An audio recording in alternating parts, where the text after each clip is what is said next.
A gente conversa agora com a psicóloga Lara Beatriz, que é mestre em educação. Muito boa tarde, Lara. Boa tarde. Obrigada pela presença. E você pode enviar a sua pergunta, a sua opinião pelo WhatsApp, é 48-9187-7334. Participe com a gente, o celular já está vibrando aqui com participação. Lara, você trabalha principalmente com crianças e adolescentes, tá? Há 22 anos na área.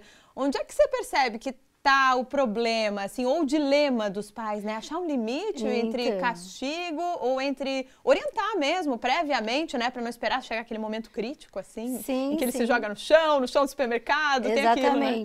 Eu acho que uma das mães ali falou exatamente o que é. Mãe e ser pai dá trabalho. Realmente não dá para ser mãe e ser pai sem pensar que não vai ter trabalho, porque vai ter. Né? Começando agora, desse princípio. Já começa desse princípio. Ter filho para não se incomodar, então não dá para ter filho, certo, né? Quer dizer, o filho, ele precisa ser muito acompanhado, conduzido e induzido pelos pais. Então, assim, hoje os pais precisam, ao mesmo tempo que estar presente naquilo que é positivo que a criança faz, um desenho bonito que ela faz, uma brincadeira, ela precisa também ensiná-la a aprender o que é inconveniente. E isso não se faz nem com castigo, nem colocando no cantinho para pensar, e nem propriamente com negociação. Mas é uma indução. Os pais têm que compartilhar e fazer as coisas junto com as crianças. Olha, já tem uma pergunta sobre isso, é da Franciele F. Obrigada pela participação, Franci. O que fazer quando eles se jogam no chão, Lara? Então, olha bem, o que uma mãe vai fazer quando a criança se joga no chão?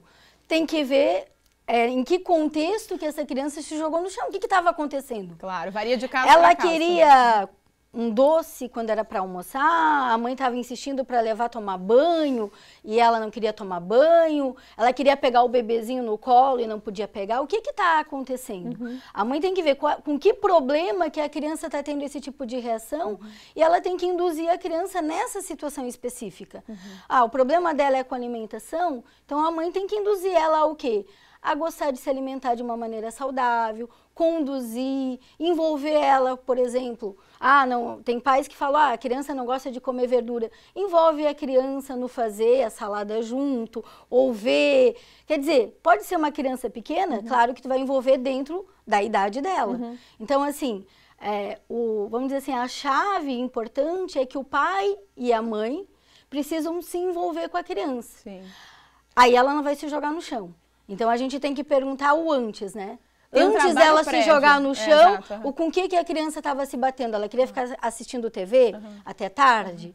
Ela queria brincar com coisa que era perigosa e não devia? Mas mesmo tomando esse cuidado prévio, às vezes não quer dizer que vai evitar aquele fato, né? Não vai evitar aquele fato, mas a gente tem que considerar que esse fato vai vir no conjunto dessa relação dos pais com a criança. É preciso observar todo esse contexto No conjunto, o pai e a mãe têm que estar sempre envolvida com a criança. Sobre esse trabalho prévio, tem até um caso de uma amiga minha, a Fernanda Schweitzer, que é nossa telespectadora do Ver Mais. Ela tem 2 pequenos, um deles é meu afilhado, de 2 anos.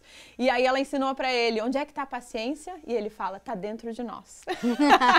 Então tem isso também, né, de trabalhar previamente, né? E aí ele lembra, toda vez que ele tá impaciente, ele lembra desse caso. Ele lembra do que a mamãe falou. Que a mamãe falou, o que é paciência, né? Falar num outro momento, não naquele momento de crise, que às vezes é mais difícil. Exatamente, é por isso que a gente está chamando atenção para isso. Quando a criança acaba adquirindo um comportamento sempre de espernear, berrar, chorar, isso caracteriza muitas vezes uma criança que não desenvolveu limites. E uma criança que não desenvolveu limites é uma criança que o pai e a mãe não induziram ela a aprender esse limite, né? E a criança vai aprendendo progressivamente. Muito bem, a gente tem uma outra questão de uma telespectadora, Raquel de Palhoça. Boa tarde, Raquel. A minha filha completou 3 anos, está numa fase terrível. Mesmo repreendendo, ela faz coisas erradas, nada está resolvendo. O que eu posso fazer? Não é fácil mesmo, né? Sim, sim. É que assim, né, falar especificamente do caso, eu vou falar de uma maneira mais geral que pode servir para ela. Veja bem, a criança, ensinar limites não é repreender só. É o que eu estava falando antes, né? A criança, a criança não sabe quando ela está fazendo uma coisa inconveniente, ela tem que ser levada a perceber. Né? Ela tem que ser induzida pelo pai a aprender, por exemplo, a arrumar o quarto. Como? pai e a mãe fazem isso com a criança. Aí ela vai aprender a ter prazer de fazer isso. Aí daqui a pouco o pai e a mãe vão dizer que naturalmente ela aprendeu. E não é. A gente antes estava mencionando a questão de uma criança pequena que vai ter um irmãozinho novo na sua vida. É uma situação nova para essa criança. Ela vai ter que aprender a ter segurança do seu lugar com o irmãozinho novo. Certo. Como é que o pai e a mãe vão fazer isso? Induzindo. Né? Fazendo coisas com o bebezinho e coisas com ele. Aí ele vai ganhando o quê? Segurança. Claro. Enquanto ele estiver inseguro, ele vai poder ter reações como essa. Vai espernear, vai chorar, vai querer chamar a atenção, como dizem por aí. Né? E às vezes, Lara, tem a ver como os pais também significam aquela experiência. Por exemplo, agora você falou em arrumar a cama. Muitas vezes os pais colocam como castigo. Vai arrumar a cama. Não, daqui a pouco a gente arruma a cama e juntos isso fica uma coisa agradável de fazer. Com certeza. Então, às vezes o pai tem a mania, né, de o pai e a mãe, enfim, ou o cuidador, né, hoje em dia tem famílias de todos os tipos, ainda bem, mas induz a criança a pensar que aquilo é realmente uma coisa ruim, claro. Né, e aí realmente a criança não vai desenvolver, ela não vai aprender a gostar de fazer uma coisa que vai ser benéfica para ela, quer dizer, uma criança, por exemplo, nesse exemplo que tu está dizendo, que vai estudar ou fazer a tarefa de casa como um castigo. Exato. Ela já vai ficar numa atmosfera de que é uma coisa ruim. Nunca mais vai gostar de estudar. Não vai gostar. Agora a criança que é induzida pelo pai, agora é a hora da gente estudar, eu vou ler meu jornal, né? A mãe vai fazer não sei o quê e você vai fazer a tua lição e a gente vai ficar aqui te acompanhando. O que vai acontecer com essa criança? Ela vai desenvolver o prazer por fazer a atividade da escola em casa. Esse exemplo... Daqui a pouco ela vai fazer espontaneamente. Sensacional. Esse exemplo vale também para uma outra pergunta aqui de uma telespectadora, o que fazer quando a criança não come de jeito nenhum, está ficando preocupante. Tornar esse momento um momento agradável, ressignificar a verdura, o legume, a fruta, que às vezes eles não gostam. Exatamente. Exatamente, vai dentro do mesmo exemplo, porque é a mesma relação. Às vezes o pai e a mãe, não, tu tens que comer verdura. Tens que comer o brócolis ou não sei o quê. E eles próprios, às vezes, nem comem. Justamente pela obrigação de comer, porque tem que comer, o tem que, agora olha bem, não, olha bem, é gostoso, vamos fazer uma salada e coloca o brócolis e coloca, vamos ajudar a mãe a preparar. E aí o que vai acontecer? Aquilo vai se tornar uma situação prazerosa. Exige realmente um envolvimento, né? As coisas não acontecem, não caem do céu. Não caem do céu. Tem que ter um comprometimento.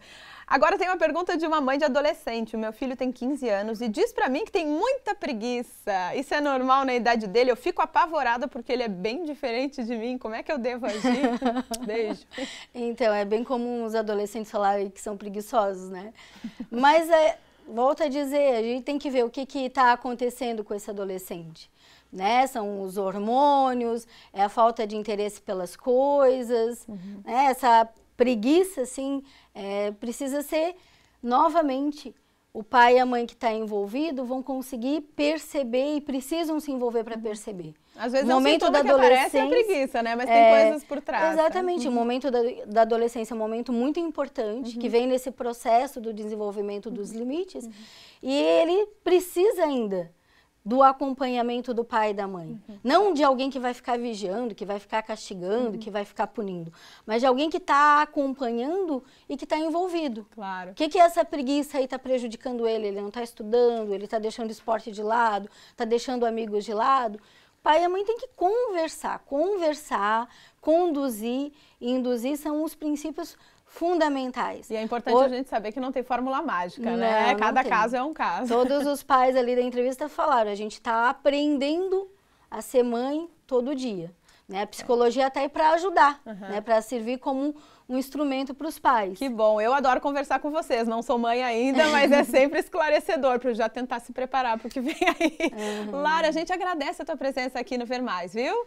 Eu que agradeço o convite e me coloco à disposição em outras situações. E para quem quiser, a gente tem um site do nosso consultório que tem algum material lá. Passa o site pra gente, qual é o site? www.consultoriorelações.com.br. Consultório Relações. Relações, daí escreve relacões. .com.br. A gente vai voltar com certeza ao assunto, porque não deu tempo de responder todas as perguntas, foram muitas mesmo. Obrigada pela sua participação também. Tchau, Lara, até a próxima.